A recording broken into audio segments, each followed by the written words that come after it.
जय श्री राम साथियों, good morning, Radhe Radhe. मैं कमलेश यादव आपके अपने यूट्यूब चैनल SK स्टेडियम में हार्दिक स्वागत करता हूं, अभिनंदन करता हूं। साथियों, हमने जो पिछली क्लास में देखा था वो देखा था मेवाड़ के जो सामान्य जानकारी थी, मतलब मेवाड़ पर कब से गुहिल वंश का शासन हुआ, मेवाड़ क्या था, इसमें कौन कौन से क्षेत्र शामिल थे, कौन कौन सी रियासतें इसमें शामिल थी, इसके बारे में अपन ने देख लिया था। आज का जो अपना टॉपिक है वो मेवाड़ के प्रमुख शासक, मतलब मेवाड़ पर किन किन शासकों ने शासन किया था, इस बारे में अपन आज देखेंगे।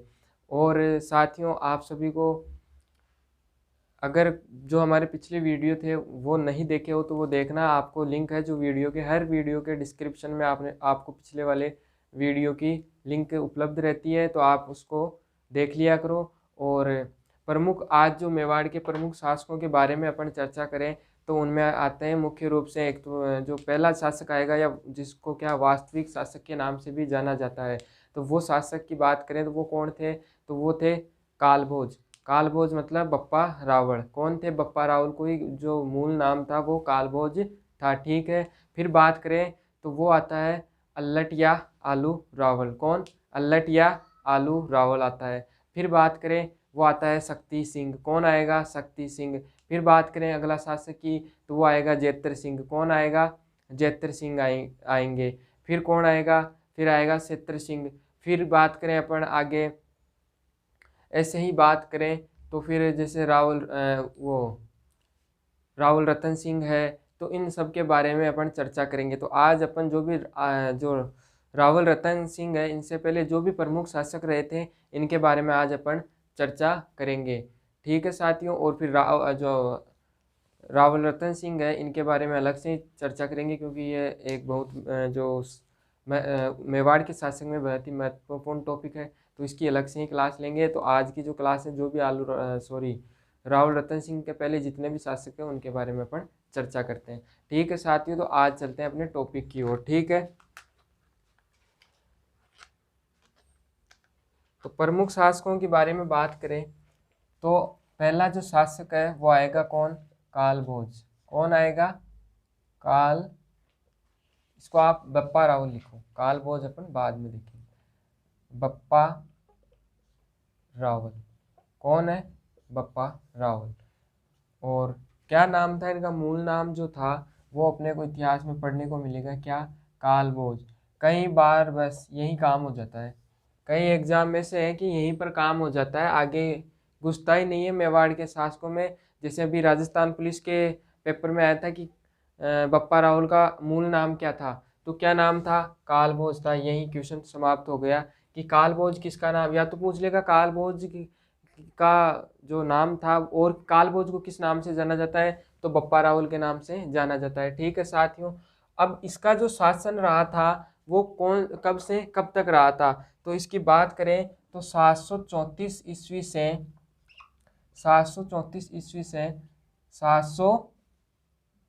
ईस्वी तक। कब? 734 से 753 तक जिस शासन का शासनकाल रहा था वो कौन था? बप्पा रावल कालभोज। आपको एग्जाम में पूछ लेगा कि बप्पा रावल का समय काल था, 4 ऑप्शन दे देगा और पूछ लेगा, तो आपको क्या करना है? 734 से 753 ईस्वी में करना है, ठीक है साथियों।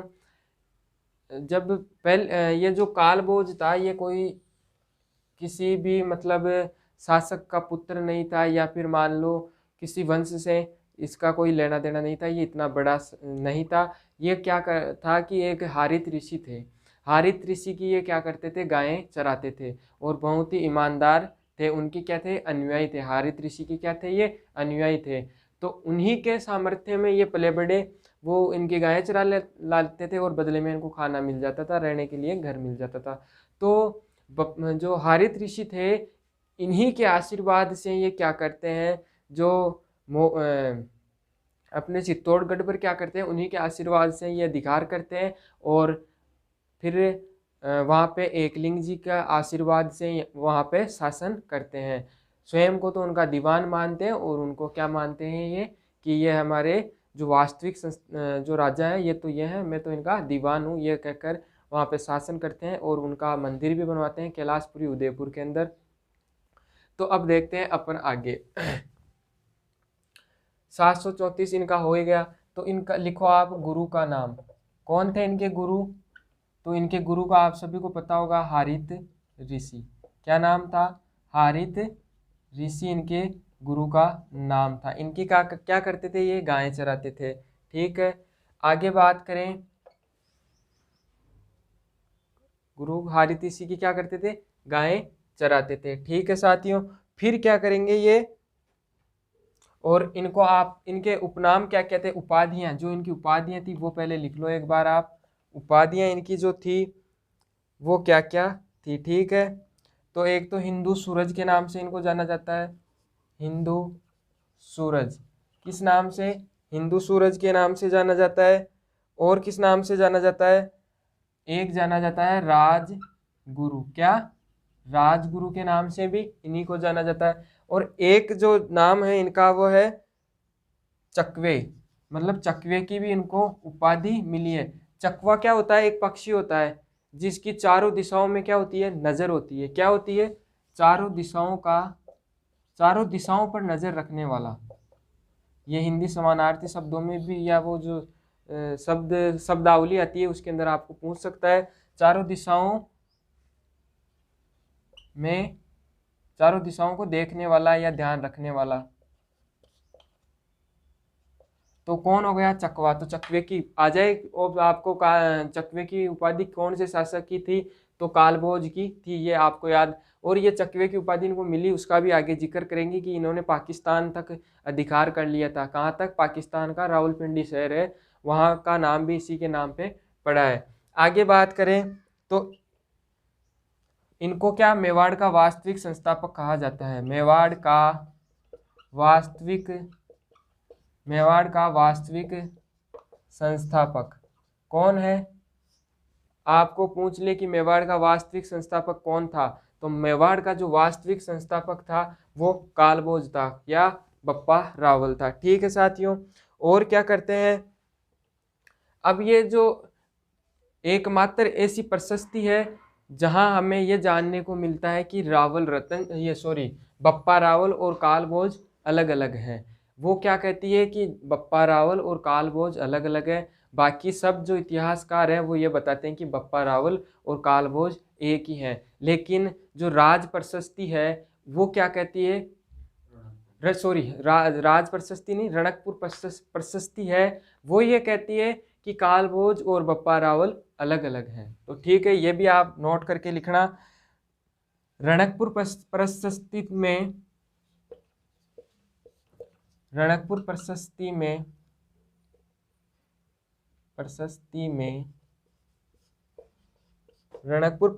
में कालभोज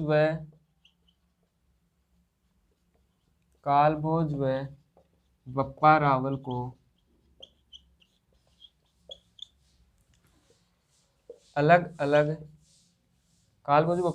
अलग अलग बताते हैं कि कालभोज अलग शासक है और बप्पा रावल अलग शासक है। कौन सी प्रशस्ति बताती है? आपको भूलना नहीं है, रणकपुर प्रशस्ति, रणकपुर जैन प्रशस्ति है। ठीक है साथियों, आगे बात करें। और जो बप्पा रावल है ये एक उपाधि है, आपको पहले मैंने बता ही दिया। अब देखते हैं आगे। ठीक है साथियों, इनको साफ कर दूं, स्क्रीनशॉट ले लेना। आप जो मैं बोलूं उस पर ज़्यादा ध्यान दिया करो। लिखना है तो आप स्क्रीनशॉट लेकर लिख लिया करो। अगर लिखते हो तो वैसे मेरे को लग नहीं रहा है कि आप लिखते हो। जैसा मैं देख रहा हूँ वीडियो पे मेरे को जितने लाइक मिलते हैं या कमेंट मिलते हैं, जो कोई जानने वाले हैं लगभग शायद वही देखते हैं, बाकी कोई नहीं देख रहा। तो आज नहीं, मेरे को पता है मेरे से बड़े कई यूट्यूब चैनल वाले हैं, मेरे को क्यों देखेंगे इतना मेरे को। लेकिन आपको अगर पहले उनको भी जो मेरे को पता है, मैं कभी निराश नहीं होता कि मेरे को इतने सब्सक्राइबर मिले हुए हैं या फिर मेरे इतने वीडियो हैं। मेरे इस बात का कोई दुख नहीं है। अगर आप देखो तो अच्छी बात है, अगर देख रहे हो तो लिख लिया करो अगर आपको अच्छा लग रहा हो। और विशेष तौर से मेरे कई भाई हैं जो राजस्थान कॉलेज में पढ़ रहे हैं, वो मेरे को बोलते हैं कि भाई यार जो भी वीडियो आए आप बनाया करो, हम देखते हैं और हम लिखते भी हैं। कईयों के मैसेज आते हैं कि आप हमें लिंक भेजो और नोट्स की फ़ोटो भेजो, तो मैं उनको है ना नोट्स की फ़ोटो और वीडियो दोनों लिंक भेजता हूँ और वो देखते भी हैं। जिसके काम का होगा वो अपने आप देख लेगा। तो मेरे को ये नहीं है मेरा खुद का विकास हो रहा है, मुझे ये पता है, बस इतना पता है कि मैं खुद सीख रहा हूँ। अगर आपको अच्छा लगे तो देख लिया करो, ठीक है। आगे चलते हैं। वो भी जो पहले आज जितने बड़े चैनल वाले हैं वो भी एक दिन मेरी तरह ही स्टार्ट किए थे, आज वो देख लो कहाँ है। तो कभी तो ऐसा दिन आएगा ही जब सब देखेंगे। और सही भी है, अगर आपको अच्छा लगे तो ही देखा करो। अब चलते हैं अपन आगे।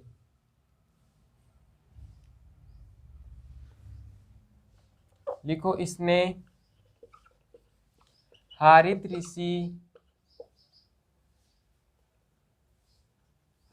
ऋषि के आशीर्वाद से मानमोरी को चित्तौड़ लिखना, पहले चित्तौड़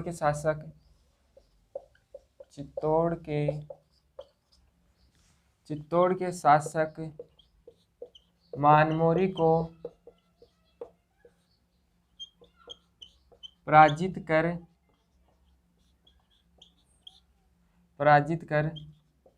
चित्तौड़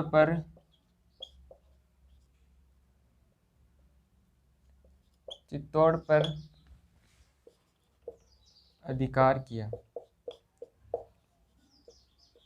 ठीक है साथियों, इसने क्या किया? जो इस समय शासक था कौन? मानमोरी। कौन था? मानमोरी। तो हारित ऋषि के आशीर्वाद से इसने क्या किया? मानमोरी को पराजित किया और चित्तौड़ पर अधिकार किया। ठीक है, आगे बात करें।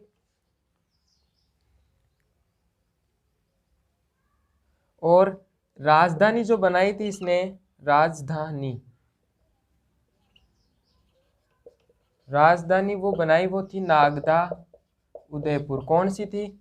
नागदा उदयपुर को इसने राजधानी बनाई। क्वेश्चन पूछ ले, कालभोज के समय चित्तौड़ की राजधानी कौन सी थी? तो नागदा उदयपुर आपको याद रखना है। ठीक है, आगे बात करें। आगे अपन बात करते हैं। तो इसने क्या, एकलिंग जी के मंदिर का निर्माण किसने करवाया था? कई बार पूछा गया है। तो एकलिंग जी के मंदिर का निर्माण करवाया, एकलिंग जी के मंदिर का निर्माण करवाया। और कहाँ करवाया ये आपको याद रखना है, कैलाशपुरी में। कहाँ पे? कैलाशपुरी में एकलिंग जी के मंदिर का निर्माण करवाया। और एकलिंग जी को मेवाड़ का कुल देवता, आपको मैंने बता दिया कि कुल देवता किसको कहा जाता है। ठीक है, और इसके प्रमुख बातें करें तो इसने सिक्के भी चलवाए थे, मेवाड़ में सिक्के चलाए थे, सोने के सिक्के। जो कितने उसके थे? 115 ग्रेन के सिक्के थे। ठीक है, आगे लिखते हैं अपन।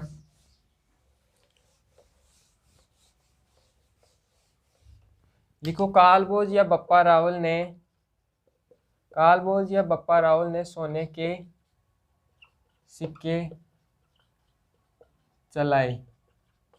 और वो कितने ग्रेन के थे? कई बार पूछा गया, 115 ग्रेन के सिक्के चलाए। ये आपको याद रखना है। ठीक, आगे बात करें तो इसने लिखो आप, इसने मुगल शासक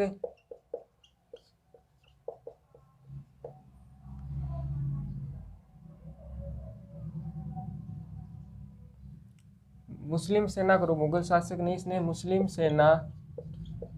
सेना को पराजित करते हुए गजनी तक शासन किया। पूछ ले, गजनी तक शासन करने वाला शासक कौन सा था? तो कालभोज था। कौन था? कालभोज ही था, या बप्पा रावल था। ठीक है, और यहाँ का राजा कौन था? सलीम। और सलीम को पराजित कर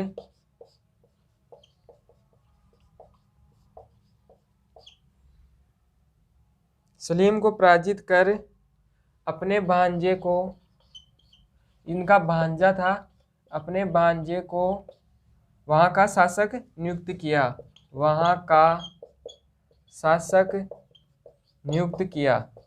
पूछ ले कि गजनी के कौन से शासक को कालभोज ने पराजित किया था, तो सलीम था। और वहाँ किसे नियुक्त किया, तो नियुक्त किसको करेगा, इनका एक भांजा था उसको इसने नियुक्त किया। ठीक है। और जो पाकिस्तान का आपको पता होगा एक शहर है रावलपिंडी, पाकिस्तान का शहर है रावलपिंडी, वहाँ पे जो उसका नाम पड़ा है वो भी इन्हीं के नाम पर पड़ा है। इन्हीं के जो रावल लगा हुआ है ना आगे रावल, इसी रावल के कारण रावलपिंडी शहर का नाम पड़ा। और जो आज वर्तमान में वो पाकिस्तान में है। और आपको कई बार रेलवे के एग्ज़ामों में, बैंक के एग्ज़ाम में देखने को, जो भी सेंट्रल लेवल के एग्ज़ाम होते हैं उनमें देखने को मिलता है रावलपिंडी एक्सप्रेस किसे कहते हैं। तो रावलपिंडी एक्सप्रेस है वो कौन है, शोएब अख्तर। कौन है, शोएब अख्तर। ये भी आपको याद रखना है। आगे बात करते हैं अपन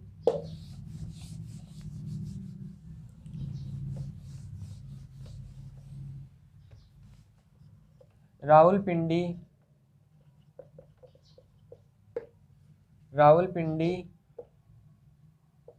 शहर कहाँ पड़ता है, नल्ला पाकिस्तान में। दुश्मन है ना अपना ये। रावलपिंडी शहर पाकिस्तान का नाम भी इन्हीं के नाम पर पड़ा, ये भी आपको याद रखना है। और पूछ ले रावलपिंडी एक्सप्रेस, ये लिख लेना, आपको देखने को मिल जाएगा कहीं। रावलपिंडी एक्सप्रेस तो कौन है, शोएब अख्तर। कौन है, शोएब अख्तर।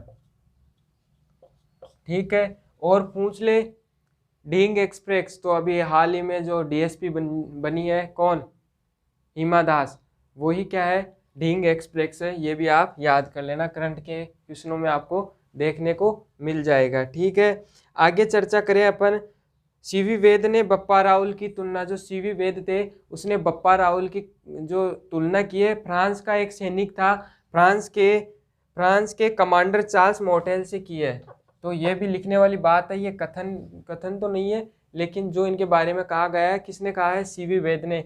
पूछ ले सीवी वेद ने किससे बप्पा रावल की तुलना की थी, तो किससे की थी, चार्ल्स मार्टेल से इनकी तुलना की थी। तो लिखो सीवी वेद ने कालभोज की तुलना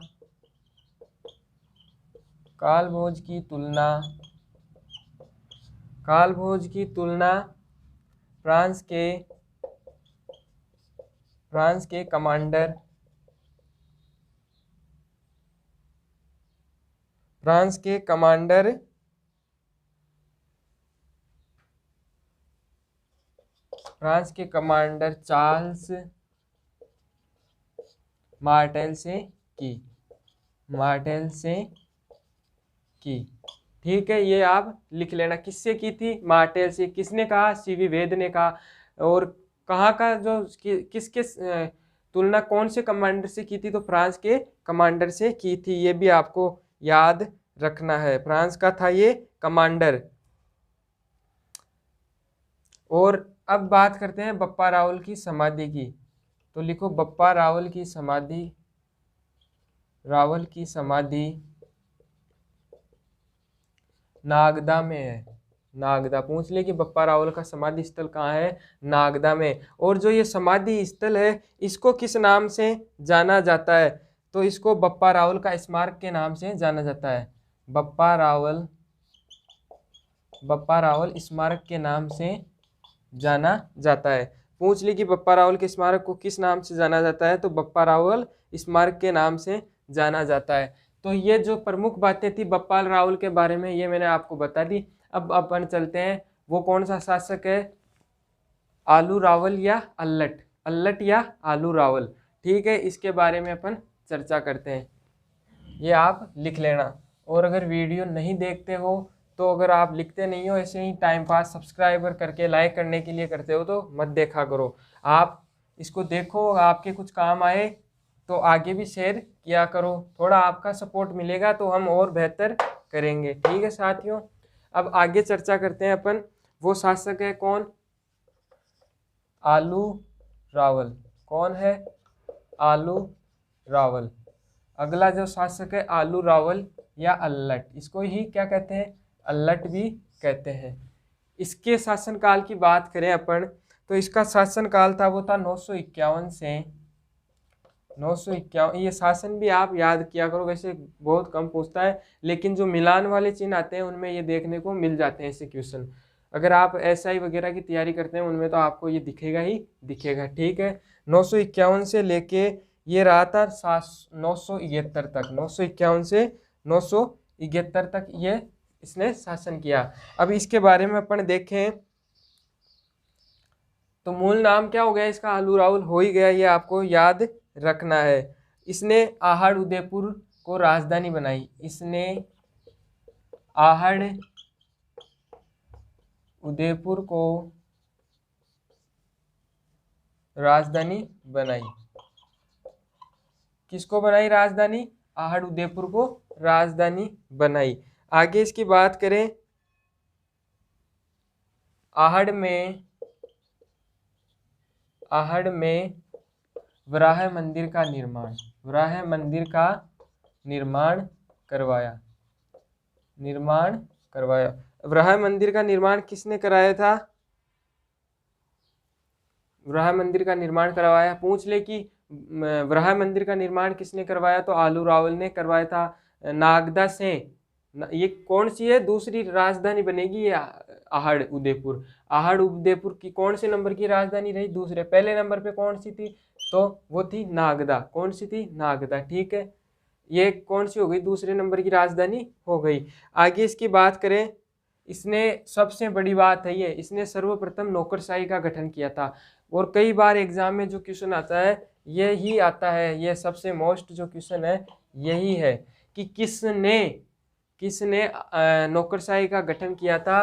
तो सर्वप्रथम नौकरशाही का गठन किया। नौकरशाही मतलब जो सैनिक वगैरह थे, दास वगैरह थे, इन्होंने इसकी अलग से इनका जो वो रहता है, क्या बोलते हैं, अलग से जो मतलब सैनिक अलग रहेंगे, नौकर दास वगैरह अलग रहेंगे, तो अलग अलग भागों में इनको विभाजित कर दिया। वो किसने किया था? आलू रावल ने किया था सर्वप्रथम नौकरशाही का गठन। और एक और चीज आपको याद रखना, सर्वप्रथम अंतर्राष्ट्रीय विवाह किया था किससे? हरिया देवी से। कहाँ से? हरिया देवी से इसने अंतर्राष्ट्रीय विवाह किया। और वो हूण शासकों की राजकुमारी थी। तो लिखिए हूण शासकों की, हूण राजकुमारी कर लो डायरेक्ट आप तो, हूण राजकुमारी हरिया देवी से सर्वप्रथम अंतर्राष्ट्रीय विवाह किया।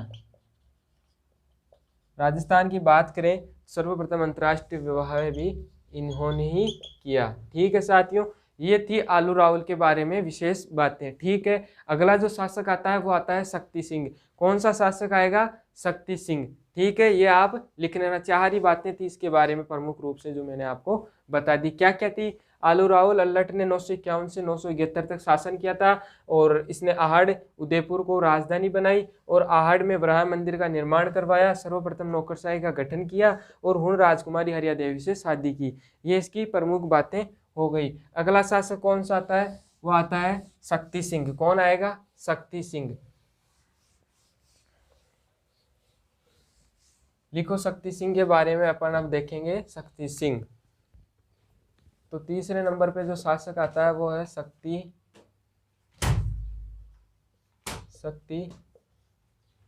सिंह। तो शक्ति सिंह के बारे में अपन बात करें, शक्ति सिंह ने क्या किया था? तो शक्ति कुमार, इसको शक्ति सिंह या शक्ति कुमार करना आप, शक्ति कुमार। तो शक्ति कुमार की बात करें अपन तो इसने मालवा के जो परमार शासक थे ना, मुंज को इसके समय लिखो आप,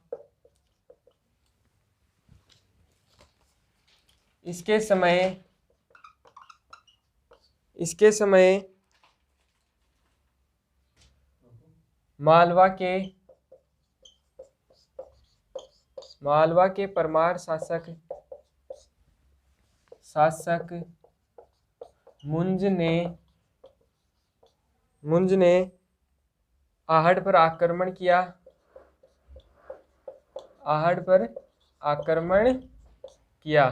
पूछ ले आपको कि किसके समय आहड़ पर आक्रमण, या ये मुंज ने आक्रमण किया था, परमार शासक मुंज ने आहड़ पर आक्रमण किया था, तो वो किसके समय किया था? शक्ति कुमार के समय या शक्ति सिंह के समय किया था। ठीक है। और आहड़ चित्तौड़ पर अधिकार कर लेता है, और चित्तौड़ पर अधिकार किया।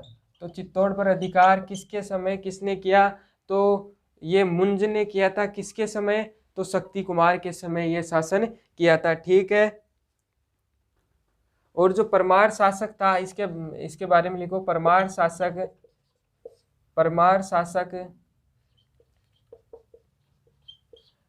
शासक राजा भोज ने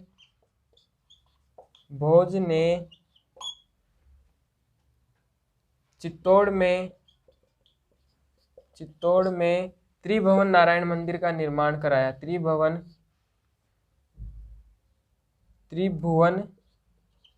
नारायण मंदिर का निर्माण करवाया।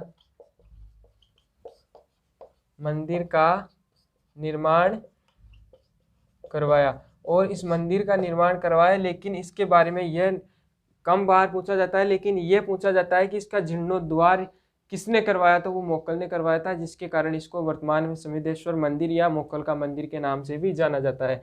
तो लिखो जीर्णोद्धार मेवाड़ के शासक मोक्कल ने करवाया, जिसके कारण इसे समिधेश्वर मंदिर, दिख नहीं रहा तो आपको लिख लेना, मैं बोल दिया हूँ। समिधेश्वर मंदिर यहाँ लिख देता हूँ, आपको नहीं दिख रहा होगा वहां पे। समिधेश्वर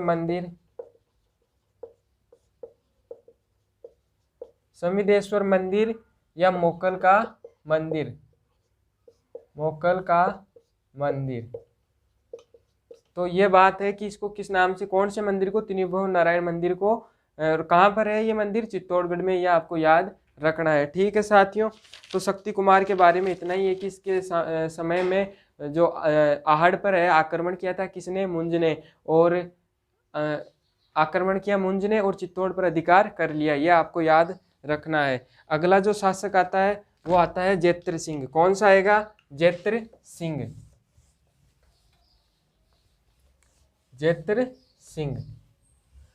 सिंह के बाद में जो शासक आएगा वो आएगा तेज सिंह। कौन आएगा? जिसके समय में क्या हुआ था? कमलचंद्र ने क्या, जो श्रावक प्रतिक्रमण सूत्र चूर्णी है उसका चित्रण किया था।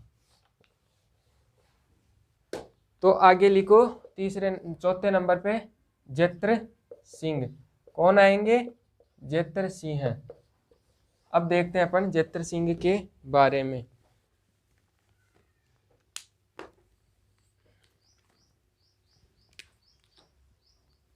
जेत्र सिंह के समय जो समकालीन शासक था, पहले तो इसका जो शासन काल रहा था वो रहा था 1213 से लेके 1253 तक। 1213 से लेके 1253 तक क्या रहता है? इनका शासन काल रहता है। आगे बात करें, और जेत्र सिंह के काल को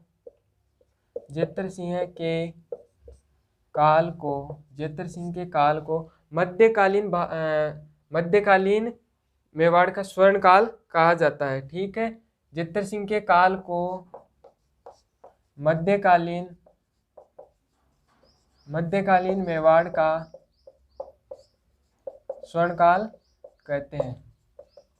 ठीक है, आपको ये याद रखना है कि मध्यकालीन मेवाड़ का स्वर्ण काल किसको कहा जाता है, तो जयत्र सिंह के काल को कहा जाता है। और इसके बारे में बात करें तो इसके समकालीन दिल्ली के शासक, समकालीन शासक, दिल्ली के शासक, दिल्ली के शासक कौन था? दिल्ली का शासक इल्तुतमिश, इल्तुतमिश, इल्तुतमिश ने क्या किया था? आहड़ पर आक्रमण किया,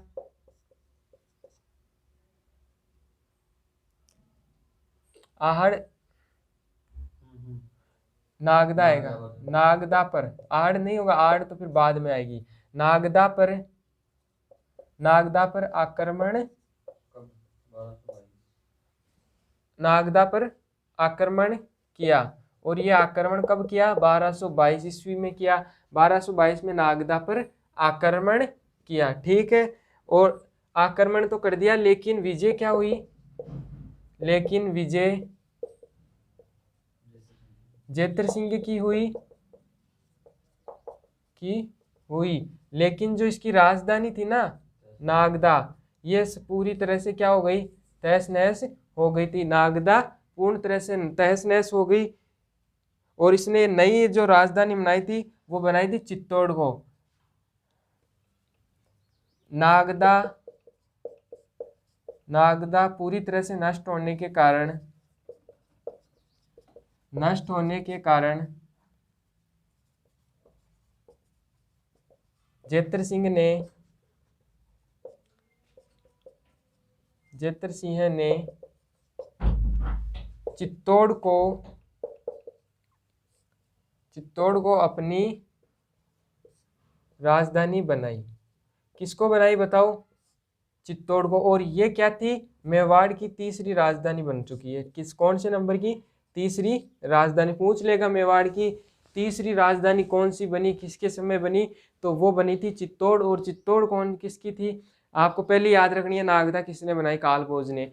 और फिर बात करें आहड़ किसने बनाई, तो अल्लट ने बनाई। ऐसे अल्लट ऐसे आहड़। ठीक है, और फिर बात करें जयत्र सिंह के समय चित्तौड़गढ़, ये आपको याद रखनी है। आगे अपन चर्चा करते हैं अब।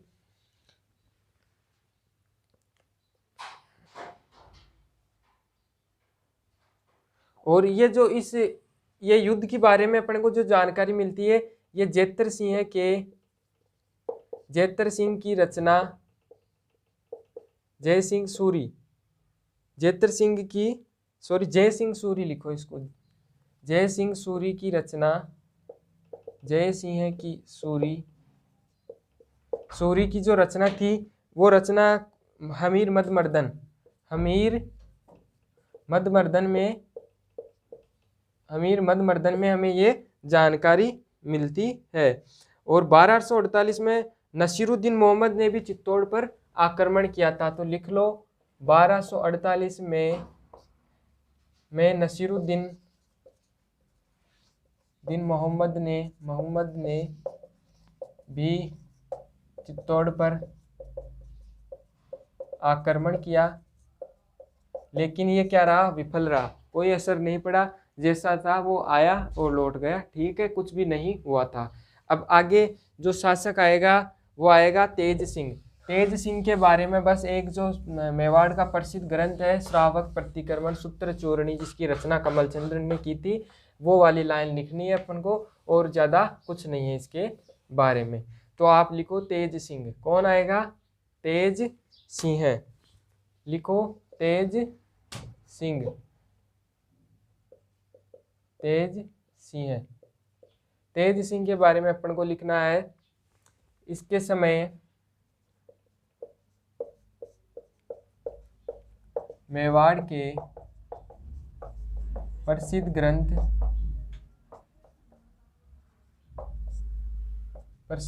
कौन सा था प्रसिद्ध ग्रंथ? श्रावक प्रतिक्रमण सूत्र चूरणी,